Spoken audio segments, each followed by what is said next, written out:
In this lesson, I'm going to show you where to find the preset effects and how to apply them to an existing object or some text. We provide you with a lot of preset effects to give you an idea of what can be done using VinylMaster, and because there are so many ways of creating effects and then editing them, we've provided the presets to give you an idea of just how many and what you can do. So let's slide over to the left here to give ourselves some room, and we'll type in, say, a letter. And A will be fine, and I'll just zoom in a little bit so it's a little bit bigger. Now if we go over here, we can click on the special effects and shading flyout, and you'll see here we've got presets. If I click on presets here, you'll see here we have a whole range of preset effects. Now the good thing about these effects is that they're actually all real. They're not contrived, they're not made up. They all actually work and apply to an actual object, and you can then edit them. Now because you can apply gradient fills and colors, textures, bump maps, reflection maps, set bevels and heights and all sorts of things like this, you can actually make an infinite range of effects. There really is no limit. So these are just a very, very small subset of what can be made. This chrome effect here, if I select it, you can see that it applies here in the thumbnail, or this gold effect.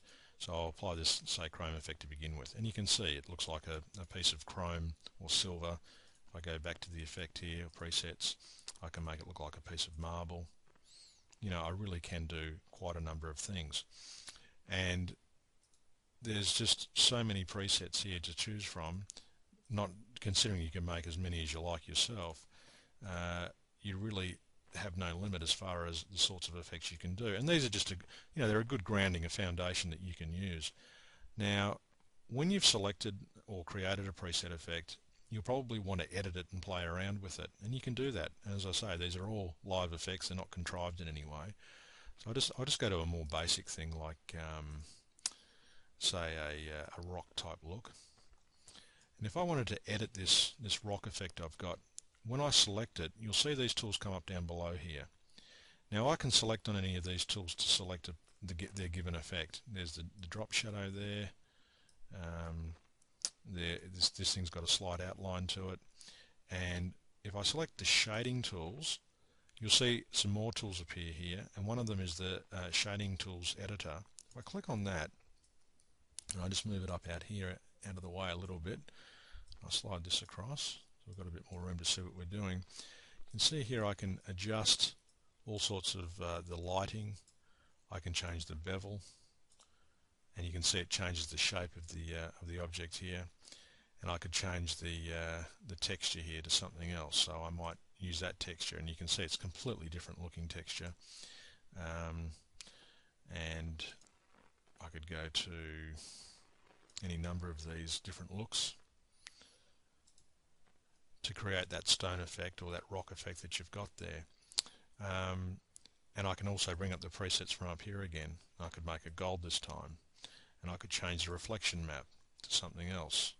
If I go down to my extras here, this is a little bit jammed in here because I've got the screen size so small for the lessons. Normally you'd have a lot more room than this, but as you can see, by changing the reflection map, you can get a totally different look. I can also change the actual the reflection amount. I can change the grazing angle to get totally different looks, from very glossy and shiny down to a much duller look. You really have no limitation. If I go to the shading here, you can see by moving this ever so slightly, I get quite a different effect on this particular tool here, or this particular effect here. I can change the gloss value. The highlight strength, bring that down, and again change the bevel shape.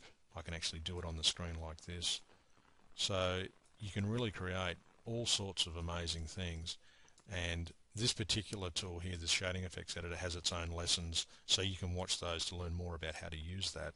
But essentially the preset effects have been designed so that it's very easy for you to actually get going with VinylMaster. You can go to the preset effects, you can have a look on the left hand column here, have a look at what the sort of effect you're looking for. It might be, say, gloss plastic.